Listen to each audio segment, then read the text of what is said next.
Bonjour et bienvenue sur ma chaîne. On se retrouve aujourd'hui pour une nouvelle guidance pour la nouvelle lune en Sagittaire qui aura lieu le 4 décembre prochain. Comme d'habitude, on commence par les énergies de cette nouvelle lune et puis on ira voir un peu plus tard les conseils des guides pour vivre au mieux cette période. Alors, avec le tarot de Marseille, les cartes qui sont sorties, les voici. Et quand je mélange les cartes, j'ai aussi beaucoup de coupes qui sont sorties et on a le 2 de coupe qui est derrière. Donc je pense déjà qu'on est sur une nouvelle lune qui nous fait vraiment travailler au niveau des émotions et qui nous pousse à faire des choix. En tout cas, qui va peut-être mettre en lumière des hésitations qu'on peut avoir. Puisque la première carte qui est sortie, c'est le 2 de denier. Quand elle est sortie, elle était presque en lame de blocage. Donc, et c'est confirmé derrière par la carte de l'amoureux, puisque ces deux cartes nous parlent de l'idée d'essayer de jongler entre plusieurs choses. Ça, c'est le 2 de denier. Et puis, bien sûr, on peut avoir plus ou moins de mal à jongler entre ces différentes choses. L'amoureux nous parle de suivre la raison ou suivre le cœur. Donc, il y a une idée, en tout cas ici, de potentiellement devoir faire des choix, mais en tout cas de se retrouver dans une situation potentiellement inconfortable parce que il y a des choix. Peut-être que c'est ce que nous indique ici la carte de l'abondance. Peut-être qu'il y a trop de choix. On n'a pas quand même le 7 de coupe, donc, mais on peut être en hésitation devant différentes choses. Et est-ce que je suis la raison? Est-ce que je suis le cœur? Ça se complique après avec la carte de l'empereur. On a ensuite l'as de bâton à l'envers et le 10 de denier à l'envers qui est sorti violemment du paquet de cartes. Alors, l'empereur nous parle d'autorité. L'empereur qui est associé au signe des béliers, c'est, je le vois aussi comme très stable, comme posé. Il est sur son trône. On a aussi ici comme une image de globe. J'ai presque l'impression qu'il domine le monde, l'empereur. Il a cette assise, cette autorité.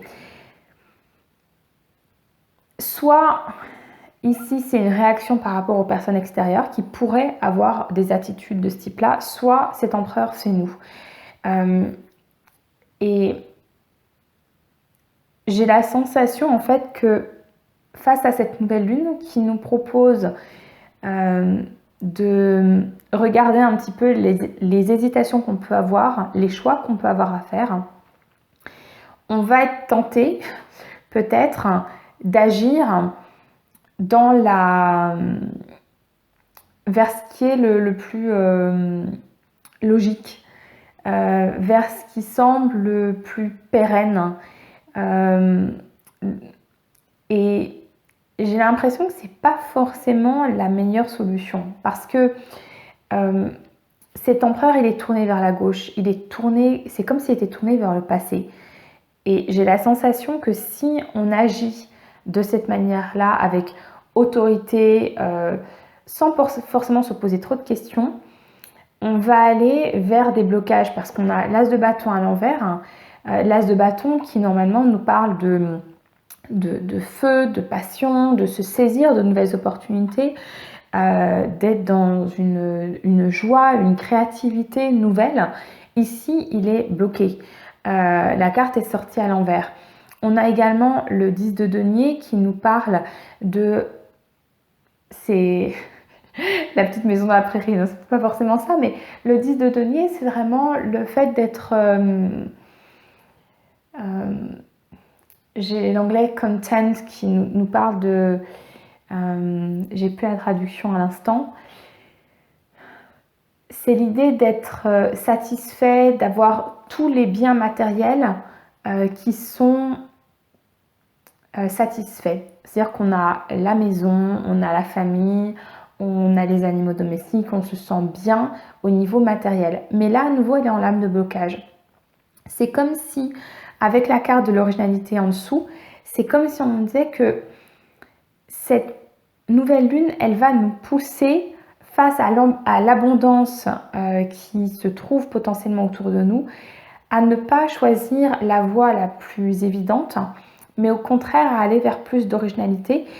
Ici, ce qui m'interpelle, c'est la représentation avec des arbres. On a cet arbre un petit peu différent qui m'appelle à l'as de bâton. C'est de se saisir peut-être de ces circonstances différentes qu'on n'aurait pas forcément remarquées au premier abord pour sortir de ce qui est peut-être le plus plan-plan, on va dire, ce qui est le plus posé dans notre présent ou d'ailleurs dans notre avenir. En dos deck, on a le 2 de coupe qui ici me parle de reconnexion, pas forcément avec d'autres personnes, mais en tout cas avec des énergies similaires, avec des énergies qui sont bénéfiques pour nous, qui nous remplissent d'abondance. On a quand même 2 cartes ici avec cette image de l'arbre. Ici, l'as de bâton, il me parle, je pense qu'il est vraiment très important dans cette idée de se saisir d'opportunités ou d'occasions qui ne sont pas forcément les plus évidentes.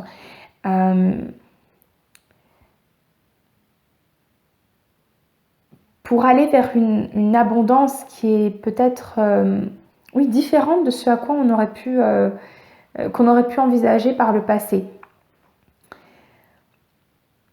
Donc il y a peut-être cette nouvelle lune, elle va certainement nous mettre en lumière des choix. Est-ce que je choisis la raison ou le cœur? Est-ce que je choisis ce qui est le plus fixe, le plus stable, ou est-ce que je vais vers quelque chose de plus original? Le choix est le vôtre. Mais je pense que le conseil, s'il y en avait un, on va aller voir les conseils des guides juste après, on va voir si ça se confirme, mais j'ai l'impression que s'il y avait un conseil pour cette nouvelle lune, c'est justement d'aller vers l'originalité. Bien, on va aller tout de suite voir les conseils des guides.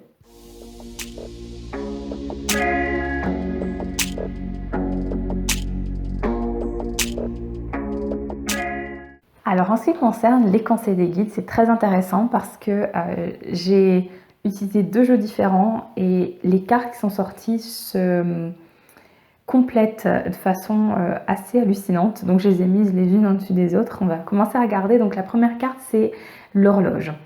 Et le message qui est associé, c'est du temps et une réelle volonté d'aboutir vous donne les résultats désirés. Et on a en dessous, la patience est une vertu. Donc visiblement, ce que les guides souhaitent nous dire pour cette nouvelle lune, c'est que ça ne sert à rien de se précipiter. Peut-être que ça ne sert à rien non plus d'être justement dans ce côté un peu plus négatif de l'empereur qui va peut-être décider très rapidement de choses. Là, on nous dit de prendre le temps, de voir comment les choses se construisent, s'agencent, et puis avoir cette envie de réussir, mais tout en étant dans la patience, d'accord? Donc prendre le temps. On a ensuite la carte de la cohérence qui me fait fortement penser à ce que j'ai dit sur le 2 de coupe, le fait d'être en connexion avec ses désirs intérieurs, avec les énergies qui nous poussent vers l'avant. Et on dit, dès que votre comportement et vos paroles sont en accord avec vos valeurs profondes, l'énergie circule librement. Donc ça correspond vraiment à ce que j'ai dit, donc c'est suivre ici le cœur et non pas le mental. Et on a également lâcher prise à votre ego. Donc ça ne sert à rien d'être dans l'ego, dans le mental, si on doit faire des choix qui soient en cohérence avec nos valeurs profondes. D'accord? Et on a 2 messages de l'univers que je vais lire en anglais puis après je vous les traduis. Donc, the moment I embrace my peace within and surrender the outcome is the moment that the universe can truly get to work. Qui me dit que le moment où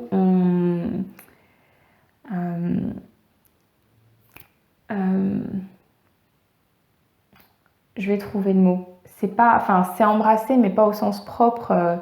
C'est l'idée de se saisir, de prendre en considération sa paix intérieure et en lâchant prise sur le résultat, la patience et lâcher prise de votre ego, c'est le moment où l'univers peut vraiment se mettre au travail. Donc ça confirme à nouveau être patient et ne pas être dans le mental à réfléchir à ce qui va arriver. Et puis, I honor how I want to feel. J'honore la façon dont je souhaite me sentir. D'accord? Donc, toujours être dans les émotions. J'ai dit que je pensais que c'était une nouvelle lune qui allait beaucoup nous amener dans les émotions. Ça se confirme ici. D'accord? Donc, soyez patient, laissez les choses venir, ne vous précipitez pas pour prendre des décisions. Et si vous devez prendre des décisions, faites-le avec le cœur, ne suivez pas votre ego, d'accord? Et puis laissez l'univers vous amener aussi sur la bonne voie. Voilà, sur ce, je vous souhaite un très bon dimanche, une très très belle semaine. Je vous retrouve la semaine prochaine pour une nouvelle vidéo. À très bientôt!